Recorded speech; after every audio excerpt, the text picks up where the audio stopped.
সাইয়েদনা মুসা আলাইহিস সালাম ছিলেন এক শক্তিশালী নবী। ওনার এত শক্তি, উনি এক থাপ্পড় মেরে ফেরাউনের বাবুর্চিকে ওই জায়গার মধ্যে দুনিয়া থেকে বিদায় করেছিলেন। এক ধাক্কা মারলে 10 জন 10 হাত দূরে যেয়ে পড়তো। উনি রেগে গেলে ওনার মাথার চুলগুলো টুপি আর পাগড়ি ভেদ করে উপরের দিকে এরকম খাড়া হয়ে দাঁড়িয়ে যেত। স্বয়ং মালাকুল মাউতকে থাপ্পড় মেরে চোখ কানা করে দিয়েছিলেন। এর কারণ মালাকুল মাউত মানুষের সূরাতে আসছিল আর অনুমতি নেয় নাই। ঘরের মধ্যে ঢোকার আগে অনুমতির দরকার আছে না নাই? সাইয়েদনা মুসা আলাইহিস সালামের কাছে মালাকুল মাউত মৃত্যুর ফেরেশতা মানুষের সূরাতে এসেছিল, অনুমতি নেয় নাই, হুট করে ঘরে ঢুকছে। দুইকা কয় আনা মালাকুল মাউত, আমি মৃত্যুর ফেরেশতা, জিতু আন আকবাদা রূহাক, আপনার রূহ কবজ করতে আসছি। মুসা আলাইহিস সালাম দেখতেছে একদম সলিমুদ্দি। মুসা নবী দেখে কি আর সলিমুদ্দি কয় কি? আমি মালাকুল মাউত। ভেজাল আছে না নাই?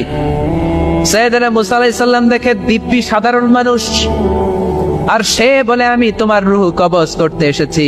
মুসা আলাইহিস সালাম রেগে গেলেন। অনেক মেজাজ ওয়ালা নবী ছিলেন। রাগের চোটে এক থাপ্পড় দিলেন। থাপ্পড় খেয়ে মালাকুল মাউতের এক চোখ নাই। বুখারীর বর্ণনা, ফাসাক্কাহু ফাফাকু আইনা, থাপ্পড় মারলেন, চোখ শেষ। মালাকুল মাউত বাঁচার জন্য দিলেন দৌড়।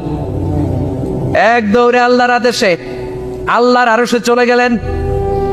যে বলে মাবুদ এমন নবীর কাছে পাঠিয়েছেন, আরসালতানি ইলা আবদিন লা ইউরিদুল মাউত, এমন বান্দার কাছে পাঠিয়েছে ওই বান্দা মরতে চায় না, খালি মারতে চায়।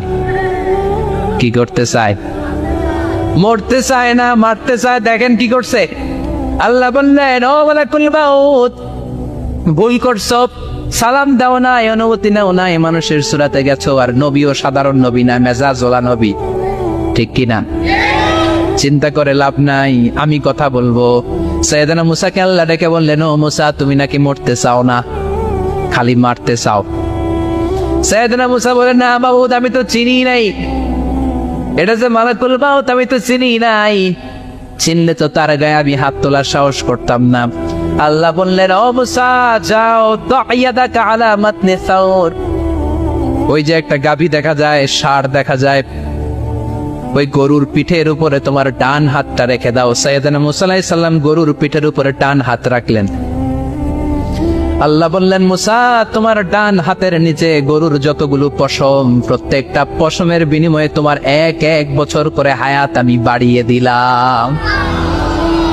মরতে যখন চাও না, মারতে যখন চাও, আরো কয়েক বছর মারো, হায়াত আমি বাড়িয়ে দিলাম। মুসা আলাইহিস সালাম বললেন, আল্লাহ সুম্মা মাযা, এই হাতের নিচে গরুর যত পশম তত আমার হায়াত বেড়ে যাবে। ধরলাম হাতের নিচে 2000 পশম, 2000 বছর হায়াত বাড়িয়ে দিলেন, কিন্তু সুম্মা মাদা 2000 বছর পরে কি হবে আগে ওইটা কোন? ওই ঝামেলাটা ভাঙের আগে আল্লাহ বললেন, মুসা সুম্মাল মাউত, তারপরে তো তোমাকে মরতেই হবে, এই পৃথিবীতে আসলেই মরতে হয়। কুল্লু নাফসিন যায়িকাতুল মাউত, এই পৃথিবীতে যারা একবার আসবে তাদেরকেই মরতে হবে। ঠিক কিনা? সাইয়েদনা মুসা আলাইহিস সালাম বললেন, ফাল আনা, তাহলে আর দেরির দরকার নাই, এখনই আমাকে নিতে বলেন। সুবহানাল্লাহ। মালাকুল মাউত এসে মুসা আলাইহিস সালামের রূহ কবজ করে ফেলবেন। এই মুসা আলাইহিস সালামের সাথে সরাসরি আল্লাহর কথা হতো এই তুর পাহাড়ের উপর।